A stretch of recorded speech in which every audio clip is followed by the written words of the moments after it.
मन मंदिरा गजर भक्तीचा.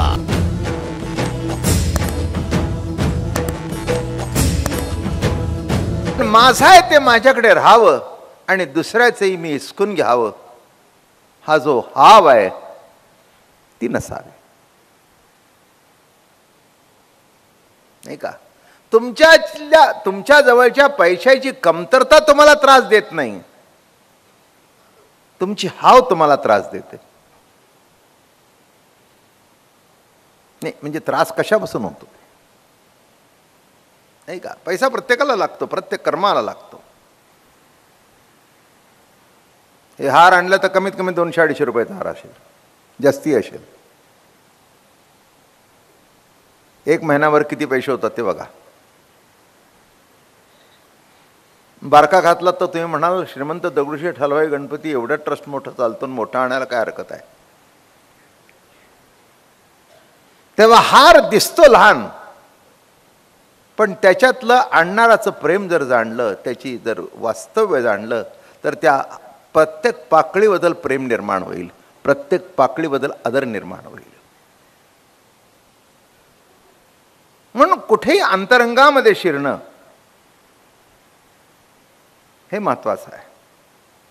थोडीशी प्रस्तावना आहे. अध्यात्म तर आहे, जगत जीव परमात्मा दृश्य द्रष्टा दर्शन ज्ञाता ज्ञेय ज्ञान, हे शब्द आयुष्यावर पाठच झालेले आहेत. नाही का?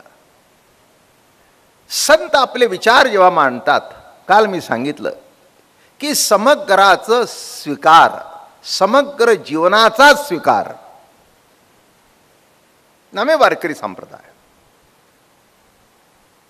आपण पाहिजे ते स्वीकारतो, न पाहिजे ते स्वीकारत नाही. नाही का? वस्तुस्थिती अशी आहे. हे बघा, माणसं देहाची निंदा करतात, पण देहाशिवाय तर परमार्थ नाही. म्हणून देहाला कष्ट द्या, देहाला त्रास द्या. नाही का? अहो, परमात्मा सुद्धा देह धारण करतो तेव्हा तो जाणण्याचा विषय होतो. कटावर कर ठेवून उभा राहिला म्हणून वारी सुरू झाली. अव्यक्ताची वारी नाही. नाही का? शून्याकडे वाटचाल नाही. आमच्या समोर कुठे जाता? पांडुरंगाच्या वारीला. पांडुरंग म्हटल्याबरोबर एक रूप आमच्या समोर आहे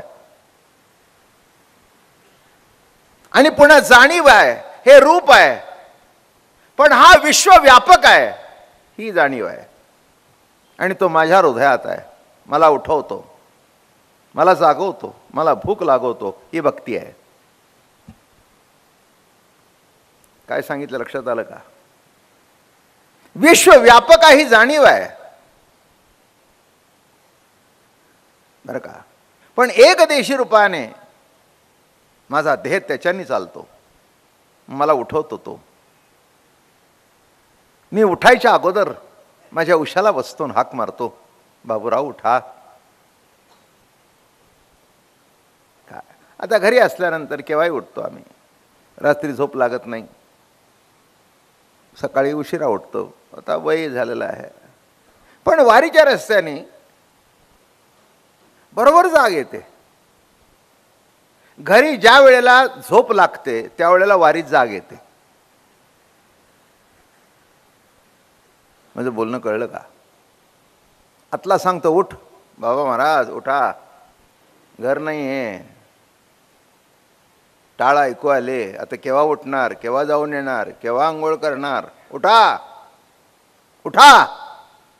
लक्षात आलं का? असा इतकं माझ्यावर प्रेम करतो प्रभू. जे जीवावर प्रेम करतो ते प्रेम जाणणं हीच भक्ती. लहानपणी आईची आठवण होते की आई शाळेकरता उठवते बरं का, गालावर गाल ठेवते, त्याला कुशीत घेते, त्याच्या चेहऱ्यावर आलेली कुरळी केसाची बट बाजूला सारते, पापा घेते, आपली दृष्ट लागू नये म्हणून असं असं करते आणि मग हळू उठा बाळा उठा उठा, आता शाळेला जायचं, उठा उठा उठा उठा. आई निघून गेली, वडील निघून गेले, उठवणारे निघून गेले, पण मी वेळच्या वेळेला उठतो, तो उठवणारा कोण?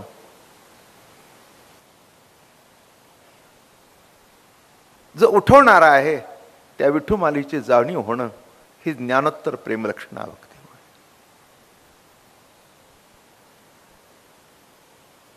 कोणी तसा सहज उठू शकत नाही. झोप येते, पण उठणं हा प्रसाद आहे. जाग येणं हा प्रसाद आहे. जागा नाही झाला असता तिथेच संपलं आयुष्य. किती उठण्याला किंमत आहे. उठण्याला किंमत आहे का उठवण्याला किंमत आहे? मग उठवण्याला किंमत आहे का उठवणाऱ्याला किंमत आहे?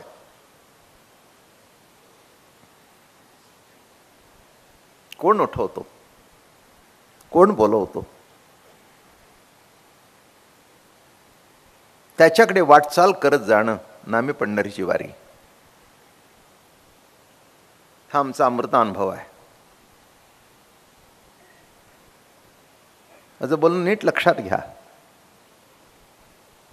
माणसानं ऐकायला बरं वाटतं, पण ऐकणं कृतीत उतरणं अत्यंत आवश्यक आहे. ऐकलेलं ज्ञान कृतीतून उतरणं म्हणजे वारी, आणि प्रभूचं दर्शन म्हणजे साक्षात्कार. हे माझं मान्य आहे, तुम्ही मान्य करावं असं काही नाही. स्वप्नात दिसला तर साक्षात्कार. स्वप्नात दिसलेला देव जर साक्षात्कार आहे, तर स्वप्नात दिसलेलं तुमचं मड का असत्य म्हणत नाही?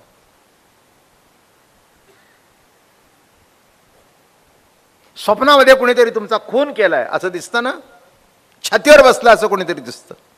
घाबरून माणसं उठतात, मेलो मेलो मेलो. अरे अरे काय झालं काय? नाथांनी फार असं विडंबन सुंदर केलंय. भ्रतार शेजे निजवून नारी, पती वैधव्य शंख करी. पती जरी पुसे तरी ती म्हणे मी रांडवले. काय रूपक आहे बघा. हे नाथानीच करावं. भ्रतार शेजे निजवून नारी.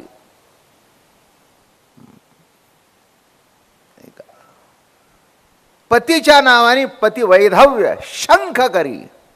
पती जरी पुसे हलवून तरी म्हणे मी रांडवले. काय गंमत आहे नाही? आश्चर्य. हलवतोय. अगं का रडतेस का? अहो म्हणले तुम्ही मेला. अजून हलवतो. अगं सावध हो, सावध हो, सावध हो. अगं नाही मी मेलो, मी तुला उठवतोय. हा कळलं का? भ्रातार शेजारी असून सुद्धा वैधव्य झाल्यासारखं वाटतं. तसं देव जवळ असून तुम्हाला कळत नाही, म्हणून जिवंत असून सुद्धा देव न म्हटल्यामध्ये आध्यात्मिक विद्वात.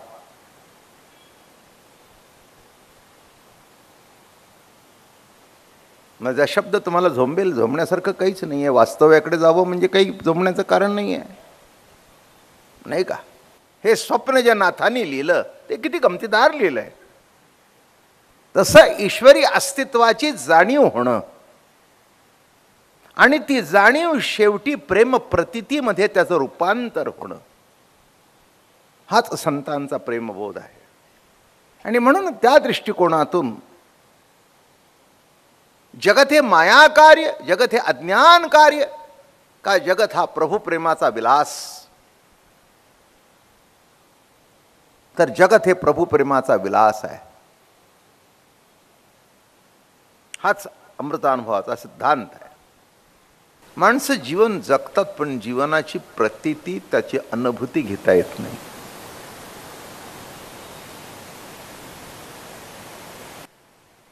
माऊली महावैष्णव संत श्रेष्ठ ज्ञानेश्वर भगवान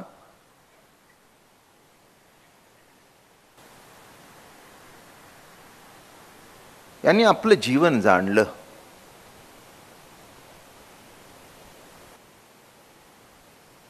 कोणची गोष्ट जाणणं अत्यंत महत्वाचं आहे. उदाहरणार्थ एखादी व्यक्ती प्रेम करते, पण तुम्ही जर जाणलं नाही तर ते प्रेम वाया जातं.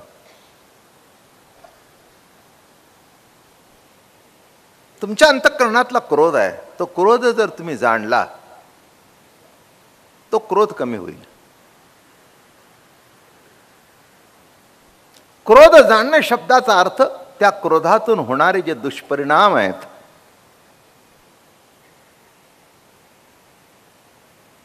त्या रागामुळे, त्या क्रोधामुळे जो दुरावा निर्माण होतो,